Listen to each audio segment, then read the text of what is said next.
So the goal of the camp is twofold, really. We want to introduce students to the variety and diversity of parasites that are out there, so that it's not just the ones that they hear about in the news. And we also want to make them well aware that there are many careers out there in infectious disease. The idea is to bring in a whole lot of teenagers, both in middle school and high school, and teach them all about infectious diseases, the processes of that, the ecology of it, the significance of it, and related topics such as immunology. So perhaps coming in with very little information and then walking out well armed with a clear understanding of how important infectious diseases are in the modern world. Once it's dead, fungus is going to burst out of its body and grow a large stalk. So this stalk grows so that the fungus can then produce spores which shoot out and the cycle continues.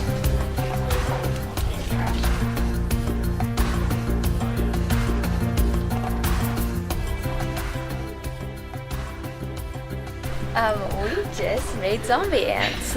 Yeah, so we took some liquid and put it into the shot thing, injection needle, and then we had to put it into the ant and blow slightly into this tube that connected to it.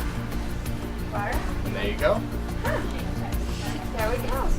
We injected them with the fungus that over the course of 3 weeks will take over their nervous system and make them climb a tree, and then it will spread its spores onto other ants and repeat the process. So what we do know is that in order for the ants to be infected, they must go outside and they must walk underneath previously infected ants.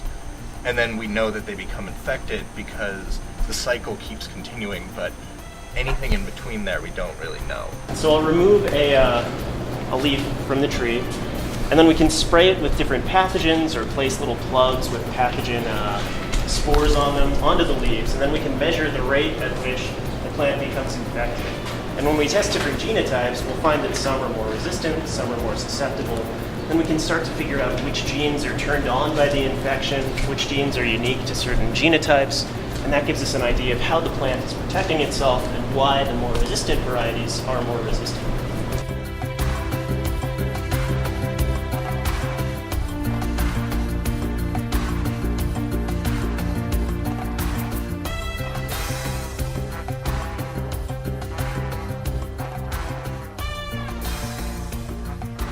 We genetically modify some mosquitoes so that they don't get diseases.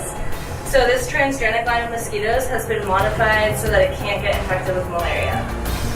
Our job is to see if we can kind of break that. Like, are there situations where it can get infected, where these genes might not be doing what we think they're doing?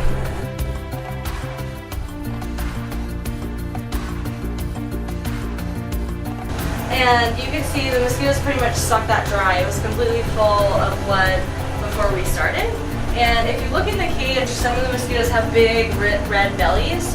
So that's because they kind of expand their belly to fill with blood when they take a blood meal.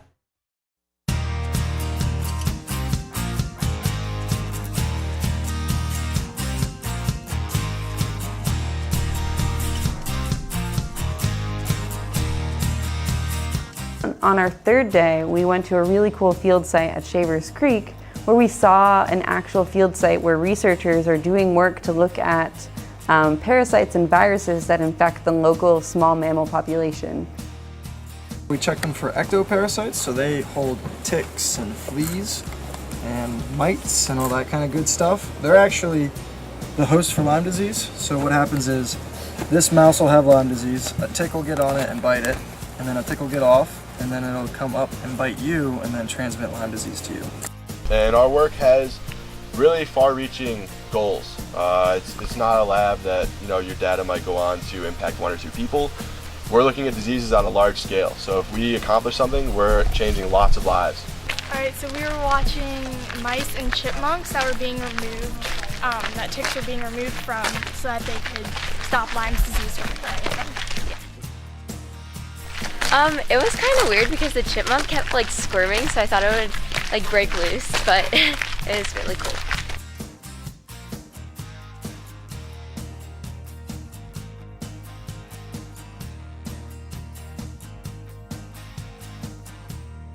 We played a really cool social network game with string today, a big pile of yarn. Raise your hand loud and proud.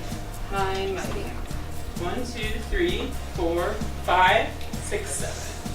And we showed that vaccination is crucial for keeping you and the people around you safe from disease.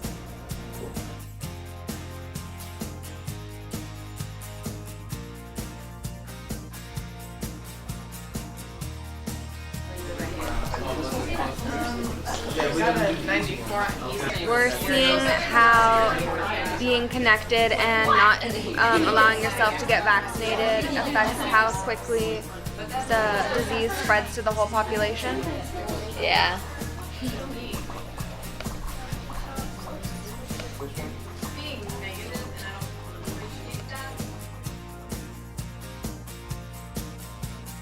So our job is to educate the next generation, and these kids are really going to be important ambassadors for us. We want to fill them up with lots of facts and knowledge about infectious diseases so they can go and tell their family and their friends and their school and bring that knowledge forward.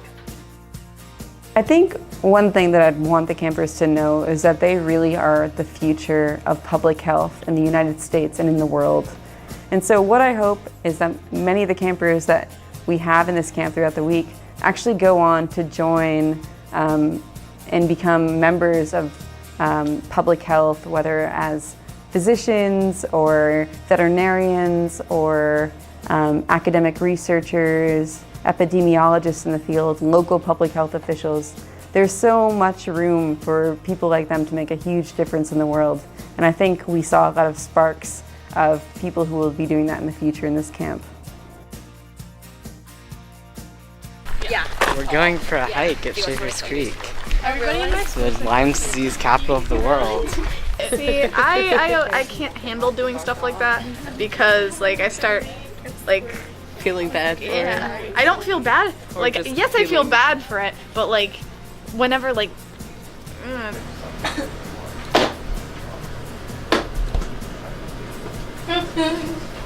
There's ants. What are your thoughts? I don't know. Cool. Now what I'm going to do is I'm going to open the bedpan. I'm going to pour in some apple juice.